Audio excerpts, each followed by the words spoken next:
I'm David Sable. I'm here in Tribeca for New York Festival, Creativity from the Other Side. We're going to meet my dear friend Nili Lotan, one of the top women's designers in the world, who's going to speak to us about creativity, what inspires her, what motivates her, and how she has taken everything that has happened in her life and turned it into creative output, becoming one of the top women's designers in the world. Come with me.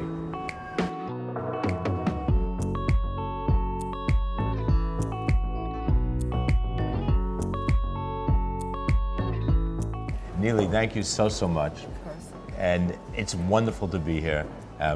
So thank you for letting me impose our friendship and get you to do this interview. So let's talk about where you came from. You were born in Israel. You come born from in Israel, Netanya. first generation, in a small town near the beach, a beach town called Netanya, about 20 minutes from Tel Aviv. I grew up with a beautiful childhood at a town where between 2 to 4 everybody is taking a nap. At age 18, I went to the army. Like all Israelis, like all you Israelis went into the do. army. It's mandatory. But you went into the Air Force. I went into the Air Force.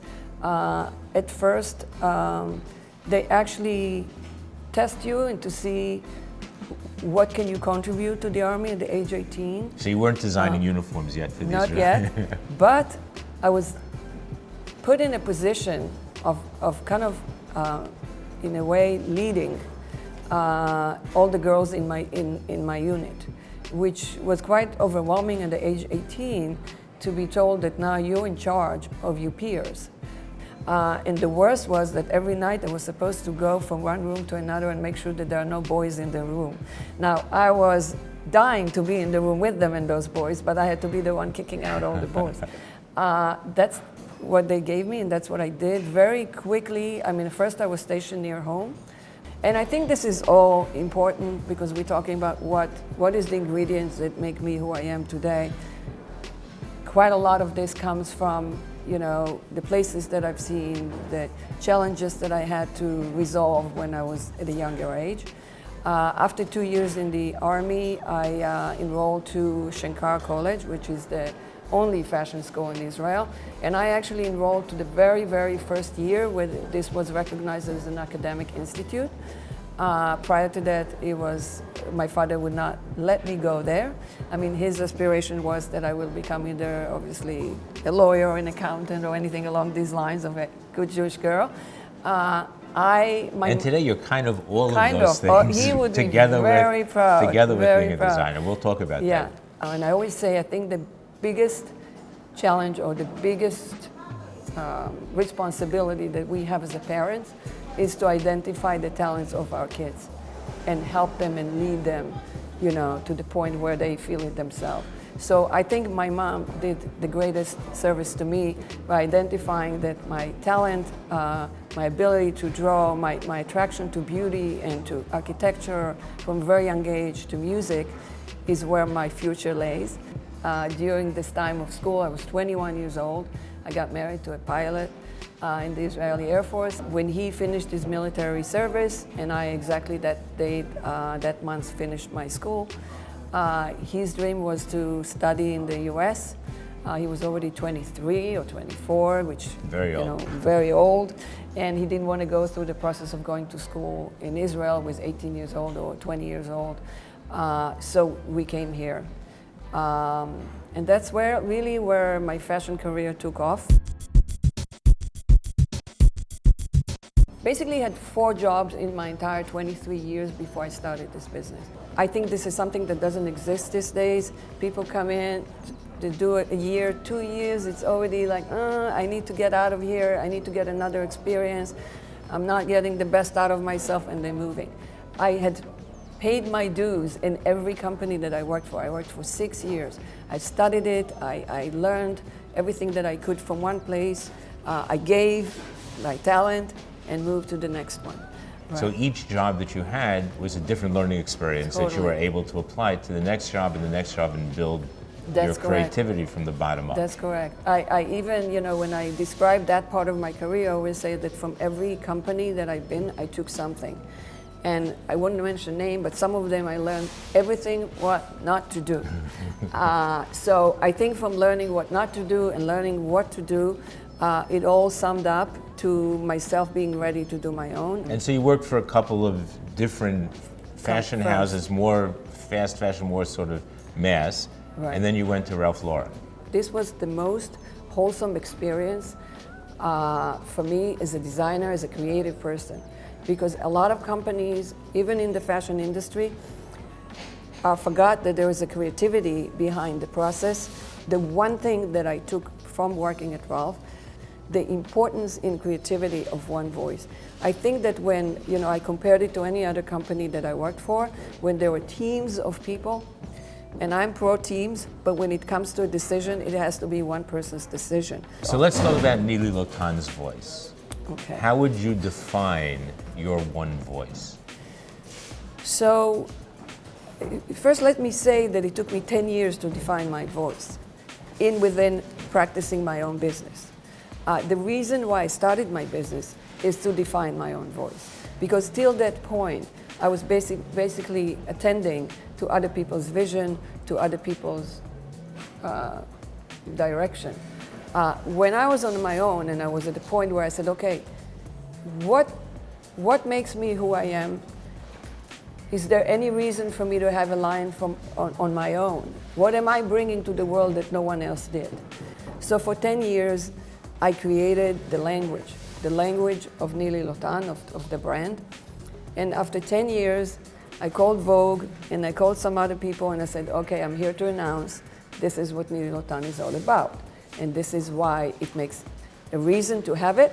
And this is how it's different from anybody else. So from a certain point of view, you are becoming partners with the women who buy your Right. clothing in what the ultimate end result of the Right. creativity is. Absolutely. So you give them tools, you give them creative tools, as it were, Right. but they're the ones who have to take it and make it their own. That's Is that fair correct. to say? That is absolutely correct. And I think as a result of that, I developed a brand that is constantly communicating with the followers, with the clients, whether it's my stores or whether the private people that buy from me. And thank God for social media, there is a direct communication between me and my clients. So I feed and basically being informed by what is it that they're telling me and how they're enjoying it, and there is a constant dialogue. In our business, meaning again, advertising, marketing, etc., we talk about experimenting and labs, and we have media labs and social labs and all kinds of labs that we try to simulate or try to create things that might stick or might not. You have a lab. I find that to be so interesting. So you have a lab to talk Right. about that. Right. So in the fashion world, lab is called atelier, but I call it lab because really that's where I create. A sketch could stay a sketch on a piece of paper. So in order to create it and to become a three-dimensional garment, obviously you need a team of technical people. One of the things that I did from the very beginning is I created that lab, that atelier right next to me. Designers are being trained today to really put together technical packages, they call it. It's the drawing and the instruction. They send it overseas, and then you get back something, you fit it, you send it back and forth, back and forth. And I've worked like this for many years. I came to the conclusion that there is so much losing in the translation of different culture, of different perceptions, that I need the first prototype to create right next to me. The fact that it's right here, it allows me to maintain the idea and not waste time on airplanes and people who don't understand and you need to explain in long emails, and we have a direct communication and it's working. So creativity comes in to your business decisions as well. Absolutely. That's something you talk about a lot.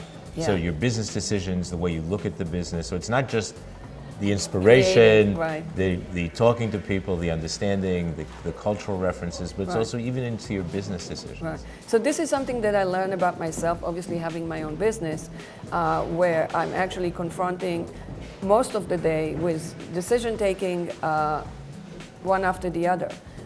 The creative process that I do now, it's something that's for my heart, and I love it, and I don't give up. I do it all day long. This is something that I feeds me. So when I go into it with the understanding that I trust myself, that no matter what, I will get to the other side in one piece and healthy, and I go.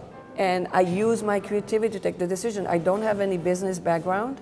I'm purely design and art, and I'm running a pretty big business, and I'm still the sole owner of this business and take all the decisions. And with one thing is listening to my intuition, listen to my creativity. And it's quick. It's usually very quick because you go by your gut.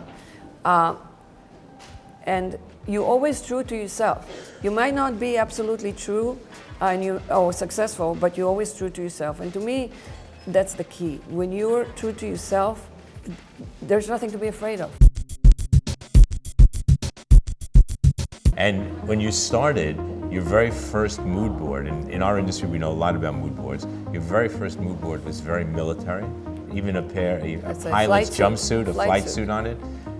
And yet, as you've progressed, today you've got young Mick Jagger sitting on your mood board. Right. So how do you find that inspiration? Where does that come from? How do you decide that this year's collection will feature, you'll be influenced by Mick Jagger versus the military? So it's not one on the expense of the other. I think that the way the references that I'm using to inspire me is in me. It's memories, it's things that I've read, it's things that I've seen, it's feelings that I had. I am not looking at fashion shows and saying, oh, that looks cool, I'm going to do the same thing. It's really more about, and that all goes back to creating a one voice or a one theme of a brand. So when I started with the military and the flight suit.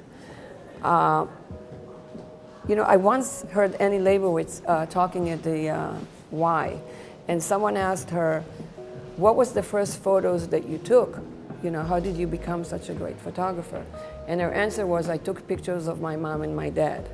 And that was many years ago. And in a way, I feel I did the same thing. I didn't go to my mom and dad, but I went to my whole world of where I came from, which obviously Israel has a huge impact on me, on my palette, on my creativity.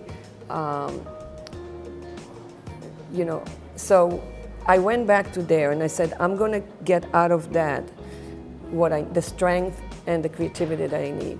And I took one item, which was the flight suit of my ex-husband. And from that flight suit, I got out 2 jackets. Altogether, there was 5 pieces, 3 pants and 2 jackets from that same flight suit. I looked at the bottom of it, I came up with 3 pants, and then I looked at the top of it and I created 2 jackets. And that was my collection. A true creative person's job is never done. Right. So creativity is always in beta. Right. It's never finished.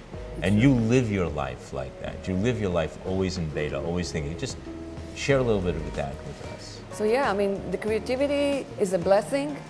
I wish it to everyone. I think this is the most beautiful way to live a life because you're constantly renewing yourself and your thoughts. You let your mind go and create all these things, and then they happen.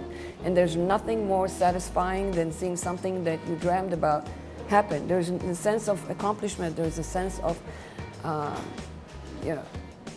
success. Sometimes I have nights that I don't sleep enough because I am so anxious to get up in the morning and to continue a process. I've had a period where I would wake up at 4 o'clock in the morning and I'm happy. I don't want to go back to sleep. I'm like, how fun. I can start now, continue what I did before. There's constant interest in you, not in yourself, but in what you're currently involved with. So you're always looking forward for something. And it never ends. One of the things that I say about my process, which kind of explains this, I don't say that I design collections. I say that I design one collection.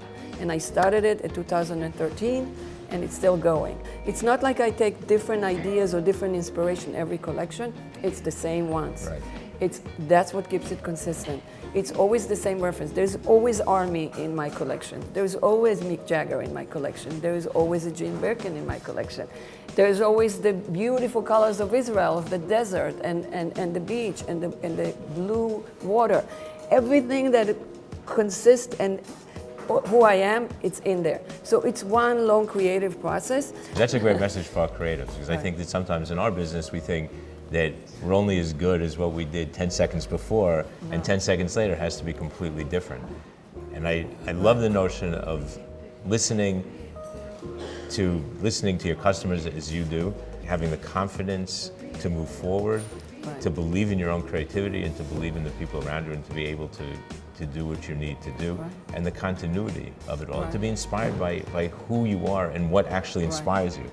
Nili, thank you so much. You've been just a wonderful friend to us, but you've also inspired us. On behalf of New York Festival, I thank you for being part of Creator from the Other Side. Thank you.